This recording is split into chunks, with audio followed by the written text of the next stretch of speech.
Hi guys, today we will talk about how to figure out the solution you have or fix that's problem on your Instagram. You will just click here on settings, then we come to settings window here and we will go down.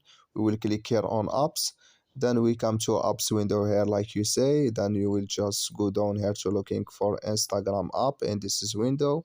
We will click here on Instagram, then we come to next window here like you say and we will click here on for stop, then we will click here on OK, then we will just go down, we will click here on storage, then we come to storage window, we will click here on clear cache, then we will click here on clear data, and you just go to Play Store and update your Instagram app, and you just follow this is way and it's going to work with you.